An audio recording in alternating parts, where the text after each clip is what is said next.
सास का घूंघट पार्ट 2। पिछले अंक में हमने देखा कि देविका अपने ससुराल में हर गलत बात का विरोध करती, तो उसकी वजह से देविका पर उसके ससुराल वाले बहुत अत्याचार करने लगे। एक दिन देविका ने सचिन से कहा, सचिन, मैं तुम्हारे घर में नहीं रह सकती, तुम मुझे आज ही मेरे घर शहर भेज दो, मैं अपने मम्मी पापा के पास रहूंगी। क्यों देविका, तुम शहर क्यों जाना चाहती हो? यहाँ तुम्हें किस बात की परेशानी है?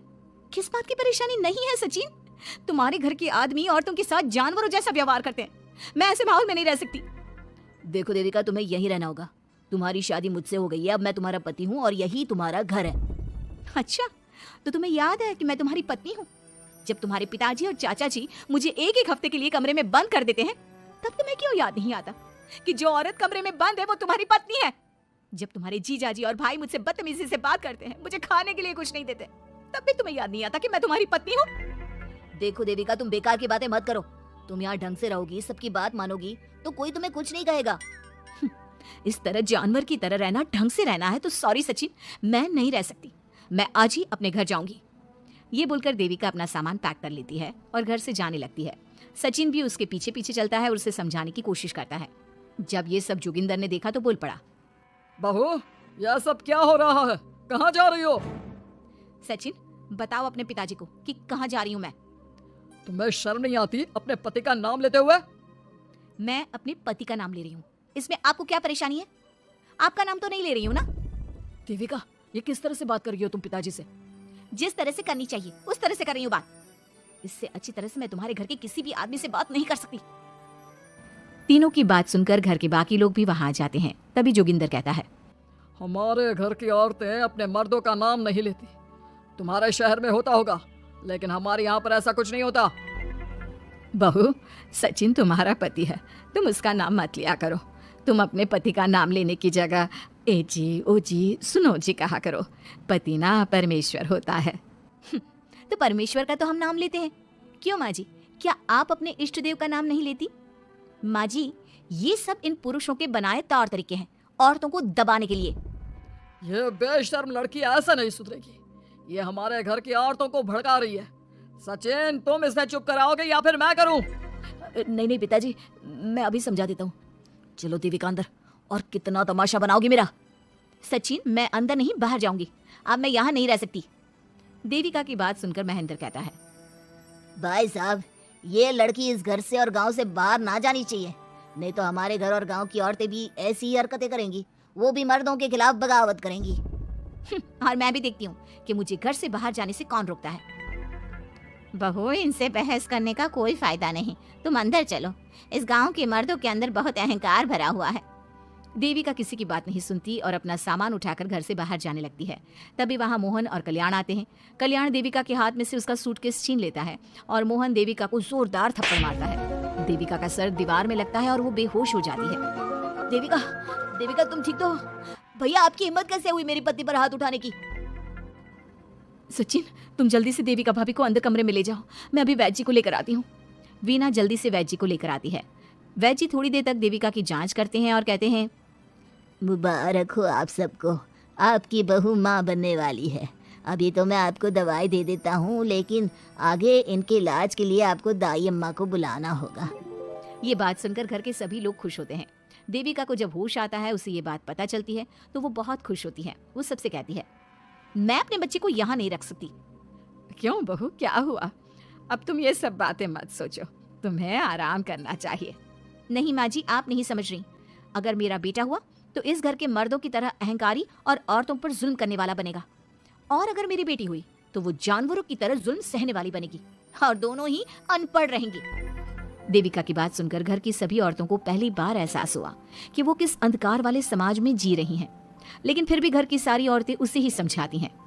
बहू देखो, तुम्हारी बात सही है, लेकिन तुम इस हालत में सफर नहीं कर सकती। हाँ बहू, तुम यहीं रहो, अपना और अपने बच्चे का ख्याल रखो। देखो ना देविका भाभी, हमें बिल्कुल भी पढ़ना लिखना नहीं आता, अपना नाम भी नहीं लिख पाते, तो आप मुझे थोड़ा पढ़ा दीजिए ना। देविका, तुम्हारी बातें सुनकर पहली बार हमें एहसास हुआ है कि कैसे माहौल में हम जी रहे हैं। तुमने हमारे अंदर उम्मीद की नई रोशनी पैदा की है, यहाँ से मत जाओ तुम। देविका ने घर की औरतों की बात सुनी तो उसका दिल पसीज गया। उसने गांव में ही रहने का फैसला लिया। वो अपने घर की औरतों को रोज पढ़ाती, उन्हें अपने अधिकारों के बारे में, देश के बारे में बताती। इसी तरह कई दिन बीत गए और एक दिन सुजाता ने सचिन से कहा, सचिन, देविका की तबीयत ठीक नहीं, तुम जल्दी जाकर दाई अम्मा को बुला लाओ ना। भाभी, दाई अम्मा क्या कर लेंगे? आप किसी डॉक्टर को बुला लो, मेरी तबीयत ठीक नहीं है। देविका, गांव के लोग डॉक्टर पर भरोसा नहीं करते। दाई अम्मा बरसों से ये काम कर रही है, वो तुम्हें ठीक कर देगी। सचिन, तुम्हारे घर वाले अनपढ़ हैं, तुम तो पढ़े लिखे हो ना, देख नहीं रहे मेरी हालत क्या हो रही है। तभी तो बोल रहा हूँ, समय बर्बाद मत करो, मैं अभी आता हूँ।